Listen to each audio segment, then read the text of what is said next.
आज के एपिसोड में भावनाएं, रिश्ते और सस्पेंस का जबरदस्त मिलन देखने को मिला। अनुपमा ने प्रार्थना को रसोई को मंदिर मानने की सीख दी। मैं खाना नहीं, माँ का भोग बनाती हूँ। वहीं अंश ने पराग से कहा, मेरे पास धन नहीं पर संस्कारों की दौलत है। असली तूफान तब आया जब अनुपमा ने गौतम को चेतावनी दी, अगर शादी में रुकावट डाली तो चमड़ी उधेड़ दूंगी।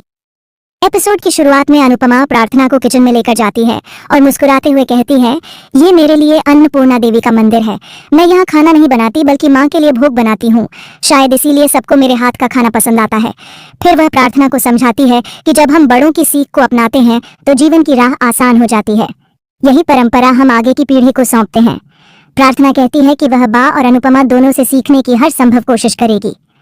अनुपमा फिर कहती है कि सिर्फ सीखना ही नहीं, हमें भी सिखाना, क्योंकि तुम्हारी पीढ़ी जो जानती है वो हमसे नहीं आता। साथ ही वो बताती है कि परिवार में सभी मिलकर काम करते हैं, इससे बोझ कम हो जाता है। वह प्रार्थना को बताती है कि अगर घर में स्वादिष्ट भोजन बने तो सभी का दिन अच्छा गुजरता है। फिर अनुपमा उसे रसोई में पूजा करना सिखाती है। दोनों एक दूसरे को शुभकामनाएं देती हैं और मुस्कुराती हैं। इसके बाद पूरा शाह परिवार अंश और प्रार्थना की मेहंदी और संगीत की तैयारियों में जुट जाता है। इसी दौरान बाबूजी और लीला के बीच हल्की फुल्की नोकझोंक होती है। सरिता अनुपमा से कहती है कि उसने पहले कभी गुजराती शादी नहीं देखी थी और अब उसकी इच्छा पूरी होने जा रही है। तभी अंश आकर कहता है कि मुझे भी तैयारी में शामिल होने दीजिए। किंजल उसे रोकती है और कहती है कि दूल्हा दुल्हन को आराम करना चाहिए। जसप्रीत भी उसकी बात से सहमत होती है। अंश सरिता की मदद करने लगता है, लेकिन वह उसे डांट देती है और मना कर देती है। इसके बाद अंश प्रार्थना के साथ चला जाता है। लीला बोलती है कि अगर मेरे पास ज्यादा पैसा होता तो मैं अंश की शादी बड़े धूमधाम से करती। अनुपमा मुस्कुराकर कहती है कि भले पैसे कम हो लेकिन खुशी में कोई कसर नहीं रहने देंगे। लीला कहती है कि अनुपमा के जाने के बाद अंश ने घर संभाला है, अब हमारी बारी है कि हम उसके लिए कुछ करें। अनुपमा वादा करती है कि हम मिलकर इस खुशी को खास बनाएंगे। इसी दौरान बाबूजी अनुपमा से कहते हैं कि अंश और प्रार्थना को लेकर शॉपिंग पर जाना चाहिए। अनुपमा मान जाती है और अपनी टीम से कहती है कि वे रिहर्सल पर ध्यान दें। फिर अनुपमा, अंश और प्रार्थना शॉपिंग के लिए निकलते हैं।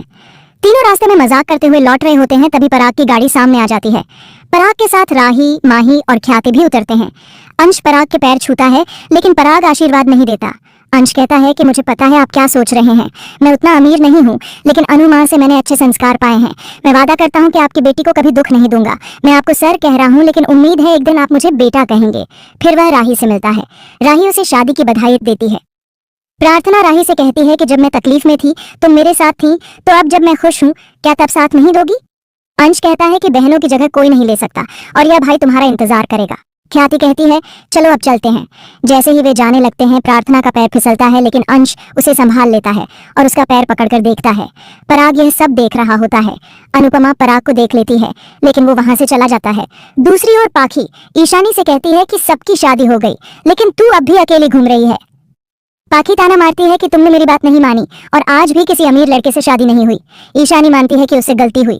पाखी कहती है कि मीता के ब्यूटी पार्लर में जो उसकी अमीर दोस्त आती है उसके बेटे से रिश्ता जोड़ने की कोशिश करो। ईशानी हामी भरती है।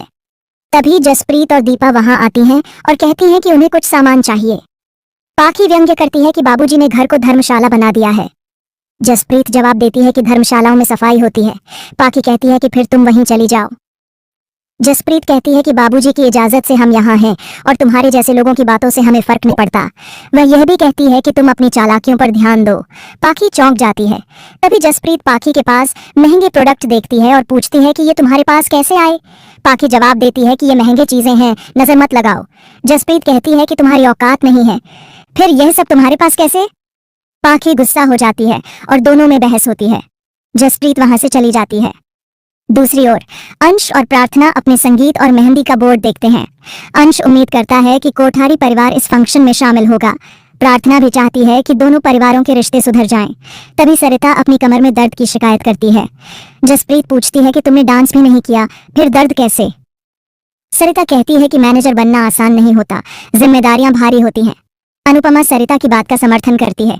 तभी तोशु कुल्फी लेकर आता है और सबको मेहनत के लिए कुल्फी खिलाने लगता है। लीला कहती है कि कभी तुम भी मेहनत कर लिया करो। तोशु कहता है कि वीडियो बनाना भी मेहनत का काम है। किंजल कहती है कि वीडियो बनाने के लिए किसी ने तुमसे नहीं कहा। तोशु कहता है कि मैं अपनी मर्जी से करता हूँ और सबको कुल्फी देता है।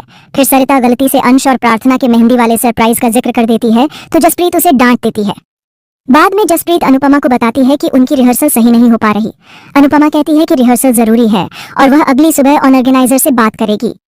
सरिता भी कहती है कि क्योंकि शादी के तुरंत बाद फाइनल है तो तैयारी जरूरी है।